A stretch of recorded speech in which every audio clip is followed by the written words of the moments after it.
mean, if it's like a mouse button issue, I don't know that the PDF's gonna make a difference, but we could try it.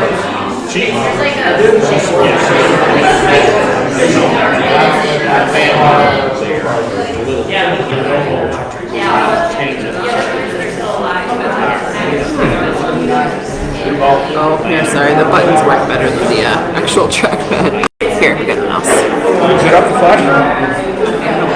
It's doing it again. See? Yeah, but it's again, it's the mouse. The mouse is just pulling everything down. And even when I turn this off and use the trackpad, it's the same problem. It's like there's a scroll button on something that's stuck in place, but I can't figure out where.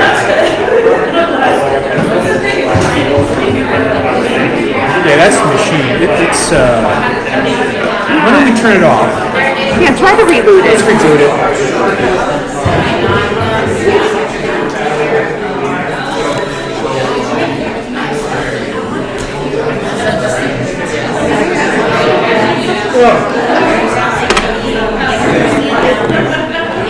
Steve was nervous. 70 slides. What happens when you're slide dependent?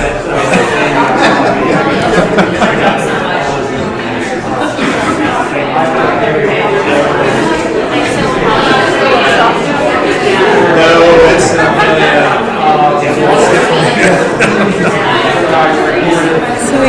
giving us problems again? It's the same thing that happened before. The last time it just fixed itself. And now it's doing it again and I can't figure out why.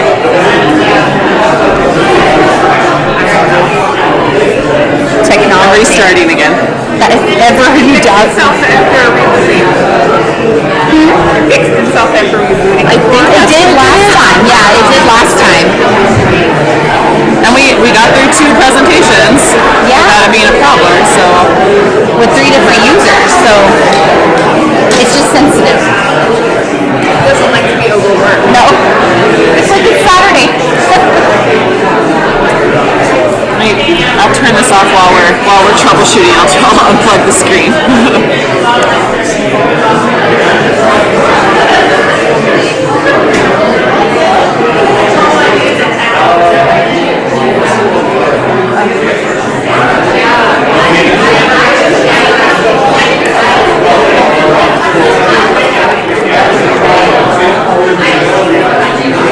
Oh wait, I've got it right there.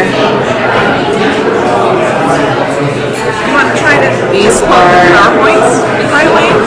Yeah, these are the new ones. Let's see, yeah, 1.1 updated. I already copied those from the last year. It's just so huge. And that might be why it's freaking out. Of course, now my computer's restarting, so it's gonna try to like open my apps and things. I'll have to turn everything off. Alright, so there's one of them. I don't need my Teams chat.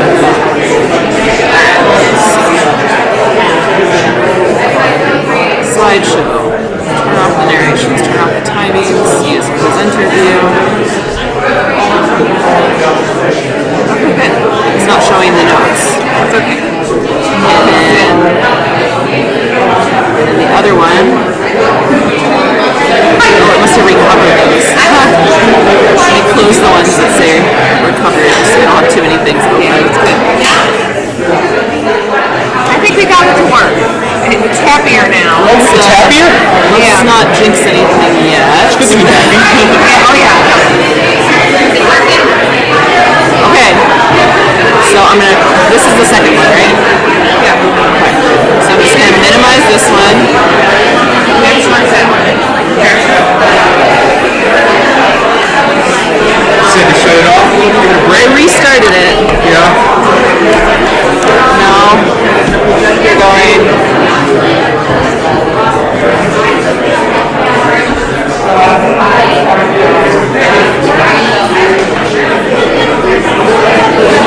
Okay. So what about Stevenson? He's the one that really He did it as well. He did as well? And it's open, so when you guys are done, we'll just close this one and open this one. And just use the left and right arrows, and that's it. Just the left and right? Yeah. You mean Oh, I can stand it up one too. Yeah. Either way. Yeah, it works either way. I just don't want to overload you. So keep it simple. No, whatever you do, keep it simple. I'm just going to hold my breath every time you're figuring out. Mutiny on you up here. No, no, no, no. Are you gonna pull up my presentation? It's on in the background right now, so when they're done, we'll just close theirs. Thank you. So if you want me to do that, I can. I can do that in between, but it should be easy to close.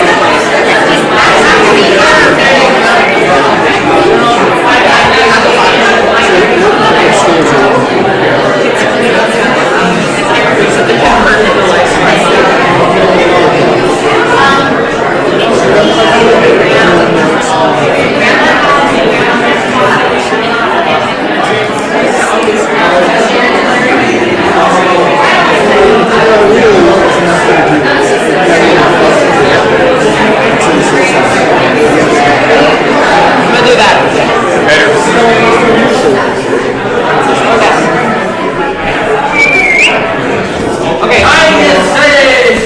Okay. All right. Where were you all day?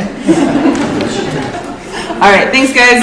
For our final session of the day, we are going to have a session organized by the Historic Preservation Division. So we've got Jeff Pappas, Carla McWilliams, and Stephen Mofson. Great. Thanks, Megan. Okay. Great, thank you. And thanks to everyone, especially thanks to NUMAC for hosting us and providing us an opportunity to say a few things about what we've been up to lately. And that's really what our intention is. I'm going to do just sort of to frame the conversation, and then I'm going to give it over to my colleagues, to the historians on the HPD staff. That would be Carla McWilliams and Steve Mofson. And I'll have them introduce themselves. So today, we've got a few things that we'd like to talk about. We are going to get to the story that we're working on, particularly with the African-American context that we've been working on now, oh gosh, probably for about 4 or 5 years. And we'll be moving sort of into the second phase of the research for that historic context. That's going to include the entire 20th century experience of the African-American community, trying to identify all the extant resources associated with the African-American community within the state of New Mexico, so that we can potentially do far more listings to the national, state and national registers of these great properties. But I do want to thank everyone. Rita, thank you so much for all the great work. Tim, last night I heard the talk was really excellent, and to new friends in this particular community. And it's been an absolute privilege for us to sort of look into this history, and hopefully what we've done will pay some dividends a little bit later on with significant National Register listings to the state and the National Register. So today's topic, we're going to be looking at the historic context, in particular, the importance of historic context for a lot of themes in New Mexico history, particularly the African-American experience. We're going to be looking at the National Register as well, too, and I would like to tell you a little bit about how we're trying at HPD to align all the work that we're doing with the National Register. And so the language that we'll be using today really is the National Register language, trying to incorporate all that nomenclature into all of our programming at HPD. And this is part of that effort. Many of you who are now using our new upgraded database probably have noticed a couple of I need to take a big bow. That has been a heavy lift. And it's not over. As far as the upgrades are concerned, we're going to be contracting throughout the year, and actually over the next 2 to 3 years, to do even more significant upgrades to NIMCRIS. That includes moving toward full E106 compliance. That really is the goal of the division over the next 3 years.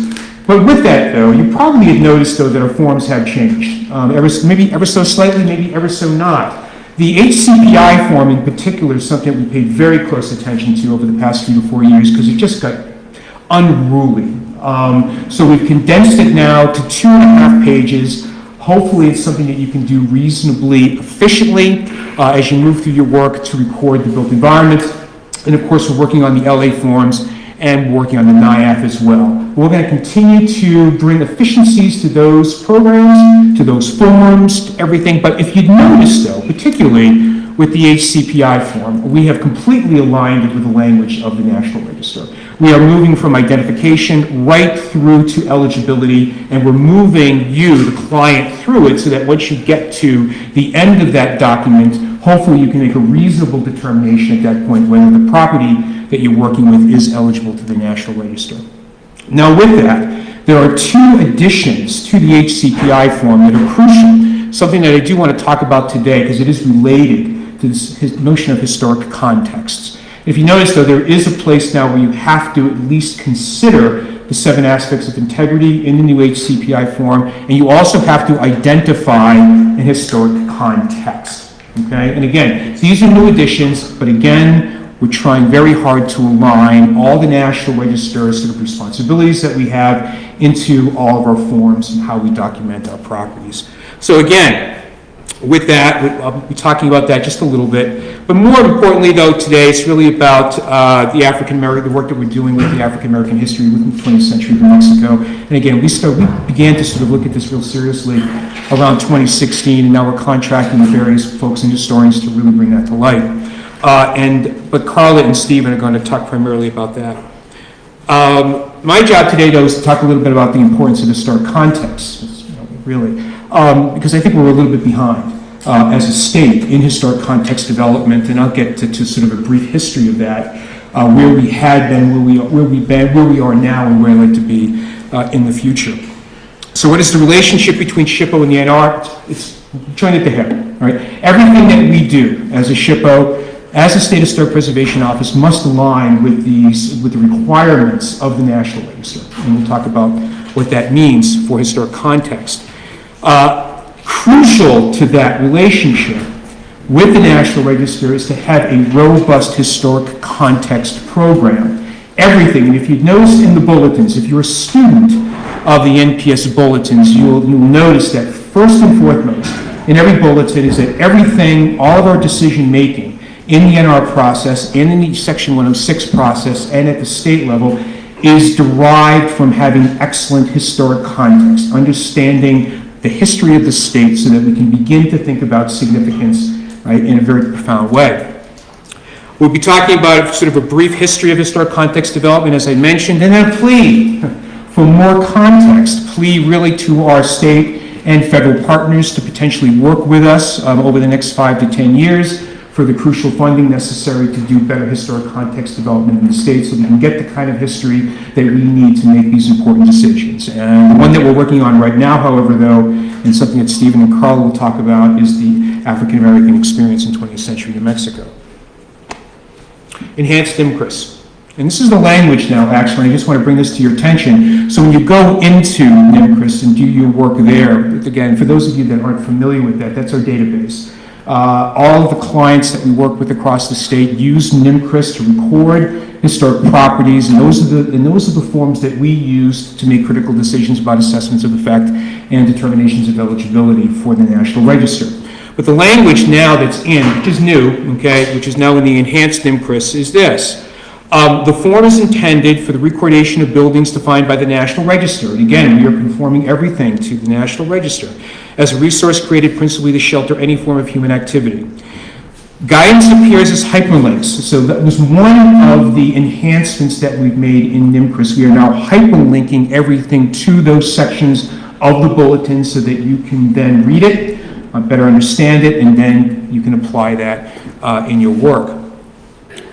Structures, objects, and sites should be recorded on the Laboratory of Anthropology site form. The new HBI form is no longer an HCPI form. We're only going to record buildings on the HBI form. All other property types, that would include structures, objects, sites, not districts, not yet. We're working on that, potentially with a separate form, where we're recorded on the LA form, okay? Again, this is a good opportunity for me to do some housekeeping. The SACIA's HCPI, HBI form, for now? LA form. LA forms. They'll be on the LA forms. Everything not buildings. Yeah. So the additions to the new HBI form Again, and I mentioned this earlier in my talk, there's a section on identifying historic contexts, okay? I hope this doesn't freak you out, okay? And it should, because historic context is sort of, the National Park Service has got a really good white paper on historic context that we do link to. We'll probably do something with historic context later on, maybe in a workshop or another, maybe a white paper as well, to understand exactly what the SHPO is looking for. But for the purposes of the HBI form, all we're looking for you guys is to just state the era, the period, like 1940 to 60, ranching history or something like that, so that we have a sense as to the sort of historic context in which you're talking about. You don't have to write a full-length context or even a 3-page context for the HBI form. All we're looking for, though, is for you to identify a particular era, a particular moment in time, so that we can then assign that to the data that you're providing. So historic context includes 3 components: a theme, a geographic area, and a time period. That's pretty much it. Historic context may appear in National Register nominations, books, or other sources, and may be devised by a recorder in the field, such as, and this is for you guys, quote, commercial buildings in Raton, 1900 to 1955. That's an historic context for the purpose of the HBI form, okay? You don't have to download a massive historic context to explain to us what this is. You just have to identify the particular era. Okay, does that make sense? Does that relieve any fears that you may have about what we're looking for? And if you have any questions, though, about what it is that you think we're looking for, what we really need, just call either the ARM staff or call the downtown HPD staff. We'll be able to answer any questions you may have. But again, the point of this, though, is to conform all of our forms moving forward with the language of the National Register. Okay, that's what we're trying to do with this. Okay? All right. Now, what does the National Register say about historic context? So this is what it says. It's fundamental, right, to our history. Okay? And it's fundamental to the work that we do. The concept of historic context is not a new one. It's been fundamental to the study of history since the 18th century, and arguably earlier than that. Its core premise is that resources, properties, or happenings in history do not occur in a vacuum, okay, but rather we are part of the larger trends or patterns in history. So it sort of places us within a context so that we can understand its significance. And again, this comes right out of the National Register bulletins, okay? Patterns and trends. Historic context are those patterns or trends in history by which a specific occurrence, property, or site is understood, and its meaning and ultimately its significance within history or prehistory is made clear. Okay, so you can imagine, as we're beginning to concur with agencies or with client recommendations on determinations of eligibility or even assessments of effect, we actually have to know what the historic context is before we can even approach making decisions about these important resources. Significance of an historic property can be judged and explained only when it's evaluated within its historic context. That is literally one of the first things that the bulletins tell us, right? We cannot reasonably or responsibly as professionals, okay, understand the significance of any property, okay, whether it be a standalone property, an archaeological site, an historic district, whatever that may be, without placing it within its historic context, okay? Okay. Now, what is the relationship between SHPO and the National Register? Well, like I said, we are literally joined at the hip. The essential relationship in the role of manager of the National Register, that would be the SHPO, okay? In New Mexico, the duties of the SHPO will include everything we do. Everything that we do as an SHPO. Our National Register duties are thus: number one, determinations of eligibility. Everything is derived from that determination. And if you don't, of course, all of you probably understand what that means, is that whether it's eligible to be listed or eligible to be listed to the National Register of Historic Places.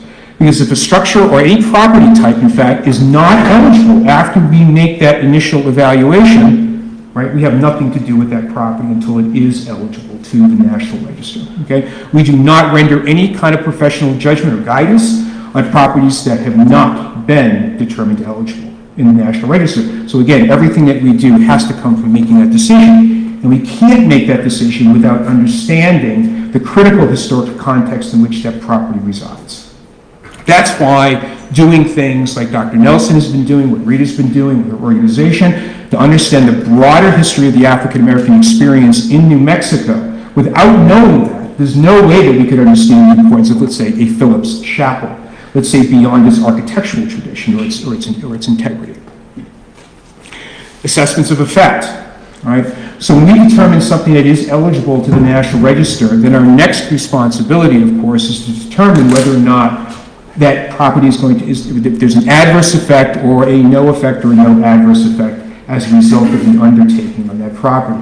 So again, that's also derived from understanding the historic context of that resource. All National Register nominations, if you've done them, okay, as professionals, as CRM contractors, understand that there's a statement of significance or period of significance that is essential to understanding whether or not that property can be nominated to both the state and National Register. And that's probably some of the most significant parts of any National Register nomination is its historic context, okay? So again, coming back to the work that we're doing with the African American experience in New Mexico, we're so excited about the research that we've done in order then to identify extant structures and resources associated with this so that we can go ahead and begin working with communities to nominate these properties to the state and National Register. Evaluating tax credit projects. Again, it's all based upon context. Okay, so again, money that the state and the federal government gives back to property owners in the form of a tax credit is really determined by understanding that property within its context, and of course mitigating any adverse effects to historic properties, building on potentially more historic context, using mitigation measures with the Section 106 process to then develop and to grow the historic context program. Significance, again, of a property cannot be judged and explained only when it's evaluated within its historic context. Again, repeating what I just said to understand how important the work that this is. The values of historic context, short and simple. Literally a one-sentence context for the HPBI form. Okay, that's what we're looking for. And then, of course, the larger work or the more detailed, the more complex work that we're currently doing right now with the African American experience in Mexico. But for the purposes of the HPI form, it's just important that we understand, okay, that we've identified something within that form so that we can know where this sits, okay, within the broader historic context. Long and complex to help inform NR nominations, right? Determinations of eligibility and assessments of effect. And there's several of them. If you want to go online, HPD, we actually have an entire link on our page to all the historic contexts that we currently have. They're all listed right there at just one click into our front page. Of course, examples would be like the building designs by John Gamin, right? Those are massive documents, right? And all the historic work that we've done with John Gamin has given Stephen and his program in particular an opportunity to go out and to nominate, I don't know how many John Gamin buildings we've done based upon that initial context, but it's got to be 10,000. 10,000. No, it can't be 10,000. How many have we nominated though in the last 10 years? Probably 10. Probably 10 John Gamin buildings, but all of those buildings, of course, in their context came from that 2002 documentation of Means buildings. So you can see how important it is to build that really good history so that we can then take that history and then identify structures and use that to nominate these important structures. Again, for examples of this, go on our website or call Stephen, and he can give you a good list of those properties, of those contexts. Very brief history of historic context development in New Mexico. It's been ebbing and flowing now for a long time.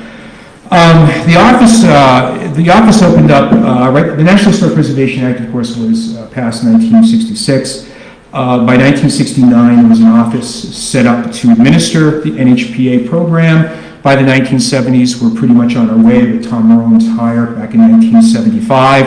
Of course, Tom served for almost 20 years as the first one of the first SHPOs up until 1994.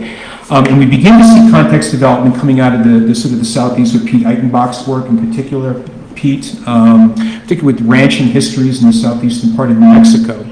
And of course with archaeology, because of the CRM work that all of you are doing in the state and the important contributions that the archaeological community is making to New Mexico is really around historic context development because it's been continuous since the early 1970s, really since the advent of CRM work here in the state. And so thank you very much for all the great work that you do, because every single time you go out into the field and provide us with those wonderful reports, we are building that historic context around those particular archaeological resources. But there's still a lot of work to do, though, here in the state, and I'll identify a few things that the archaeological community maybe might get interested in, particularly lithics in the southeastern part of the state. Historic archaeology, in particular around 1880 to about 1920, all over the state, right? We need a lot of work dedicated to that. Some recent great historic context work has happened down at White Sands Missile Range. And this is important, I think this is an important caveat, an important story to tell, because we worked out with White Sands probably about 4 or 5, maybe even 6 years ago now, that all of our work to mitigate adverse effects to those resources down there, we would build historic context for a bunch of thematical things. And so we actually sat down with them, they agreed to this, and they've sunk in literally hundreds of thousands of dollars into historic context work that's built into the Section 106 process. And I think that's probably the best way that we can do this with most of our federal agencies across the state. And so we'll continue to do this when the opportunity arises. But if you haven't had an opportunity to take a look at some of the great work that's been done at White Sands over the past 4 to 5 years, by all means, check it out. I think Bill Godby is still working down there right now. You can certainly connect you with him. But it's just been absolutely astonishing to understand what's been going on, particularly with all those telemetry systems that go back to the late the early 1950s, all the way up through the 1970s and early 1980s, and how they tracked those missiles, which was such an important part of our Cold War history here in New Mexico. So a plea, okay, for more historic context, what we're looking at right now. I'm looking at immigration in particular right now. I would love to do one on immigration. I'd like to do one on the LGBTQ community. In fact, I'm right now working with a master's degree student at UNM to begin the work of identifying important sites to the gay community here in New Mexico, starting in the 1980s around the gay parades around the 1990s and beyond. But that's another very important historic theme that we should start looking at very carefully and very seriously, because it really does tell an interesting part of the story of New Mexico. And as I think either Rita or even Beth's paper had suggested, is that the suppression or not knowing and understanding some of these histories really leads us to not really understand the fullest complexity of history in New Mexico. And I think this is one story that needs to be told. Railroads still, we have a lot of interesting reports that have been done, but it's it's fragmented, there's no coherent history of the railroad and significance of the railroads in New Mexico into a sort of a multi-volume, I think, historic context. And that's one that I would like to do in the other historic schools. I think if any of you out there would like to contract maybe with us, perhaps, if there's money available, we really need to take a look at those New Deal properties, right? The New Deal schools that were built in the 1930s, because many of them now are either being reconsidered because of space limitations, how we might be able to adapt and reuse these buildings within these communities, but we're losing some, and we really don't have a very good handle on the history of these properties. So those are 4 in particular that I would like to do. Historic archaeology anywhere in New Mexico. I really would like to start building that narrative from about the 1880s or so on into the 1920s and 1930s. Science and technology, post-World War II work, right, from about 1946, 1947, with that heavy federal investment in science and technologies in New Mexico, particularly around places like Sunspot and others, of course, Sandia, Los Alamos, some of the laboratories that were so critical to our post-war economy and our post-war way of life. Those particular properties need some focused attention. In anything, post-World War II suburban development, right? Stephen has been working on this, particularly with the students at the University of New Mexico, trying to identify and record all of the suburban neighborhoods that were built around Albuquerque between 1946 and about getting up until about 1964, 1965 right now. Significant growth and development here in the state. And I think we've done 4 historic districts, or 4 historic districts? Yeah, 4 or 5. 4 or 5 historic districts around this theme over the past 3 to 4 years, using largely labor from the University of New Mexico's School of their Architecture and Planning Department, and they've been great to work with. But again, this is another part of New Mexico's history that I really begin to start paying attention to. And of course, what we came across back in 2015 and 2016, and Carla is going to talk about how we came across this narrative, and then Stephen's going to sort of and let you know what we've been doing with it. It's really the story of African Americans here, and I would also like to think that we can do the same with Chinese American immigration, growth and development around that theme here in Albuquerque, and so on and so forth. So that's sort of where we're at, and thanks for your time. And Carla, you're going to pick it up from here?